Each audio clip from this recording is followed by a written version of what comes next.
नमस्कार, one India Hindi में आपका स्वागत है। मैं हूं राहुल पांडे। तमिलनाडु के कुन्नूर के जंगलों में सीडीएस जनरल बिपिन रावत का हेलीकॉप्टर क्रैश हुआ। इस हादसे में बिपिन रावत और उनकी पत्नी का निधन हो गया है। जनवरी 2020 में सीडीएस का पदभार ग्रहण करने के बाद से बिपिन रावत सेना के इंटीग्रेटेड थिएटर कमांड से लेकर मॉडर्नाइजेशन और स्वदेशी तकनीकी पर काम कर रहे थे। बिपिन रावत के अंडर में कई बड़े प्रोजेक्ट थे, तो चलिए आज हम आपको उन बड़े प्रोजेक्ट्स के बारे में बताने वाले हैं जिससे आने वाले समय में भारतीय सेना दुनिया की सबसे ताकतवर सेना बन सकती है। सेना के तीनों अंगों, जिनमें आर्मी, नेवी और एयरफोर्स शामिल हैं, इनके बीच बेहतर कोऑर्डिनेशन के लिए इंटीग्रेटेड थिएटर कमांड की योजना पर काम जारी है। इसे लेकर 1 नवंबर को chief of defence staff general Bipin Rawat की अध्यक्षता में तीनों सेनाओं के प्रमुख और अन्य अधिकारियों की बैठक हो चुकी है। थिएटर कमांड युद्ध के मौके पर तीनों सेनाओं के बीच तालमेल बनाए रखने के लिए बेहद उपयोगी होता है।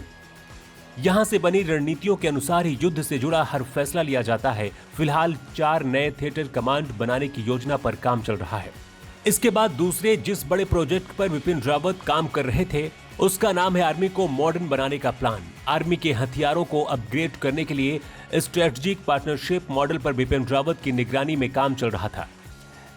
इस मॉडल के तहत सरकार ने प्राइवेट कंपनियों को विदेशी हथियार निर्माताओं के साथ मिलकर फाइटर जेट्स, हेलीकॉप्टर्स, सबमरीन और टैंकों को साझा तौर पर बनाने की अनुमति दी थी। इस प्रोजेक्ट पर बिपिन रावत ने कहा था कि यह सशस्त्र बलों को आधुनिक बनाने में मदद करेगा। हमें धीरे धीरे अपने टैंकों को बदलने के बारे में सोचना होगा। इसी साल अक्टूबर में रावत ने कहा था कि भारतीय सेना के लिए एडवांस सर्विलांस सिस्टम हमारी टॉप प्रायोरिटी है।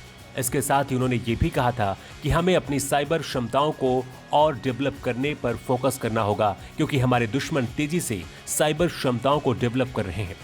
आर्मी प्रोजेक्ट्स में देरी और भ्रष्टाचार पर भी बहुत ज्यादा सख्त थे बिपिन रावत। इसे लेकर बिपिन रावत ने तीनों सैन्य प्रमुखों को पत्र भी लिख चुके थे, जिसमें सैनिकों के लिए रेजिडेंशियल प्रोजेक्ट में देरी और भ्रष्टाचार के खिलाफ सख्त कदम उठाने के निर्देश दिए थे। इस खबर में फिलहाल इतना ही। ज्यादा अपडेट्स के लिए आप बने रहिए वन इंडिया हिंदी के साथ।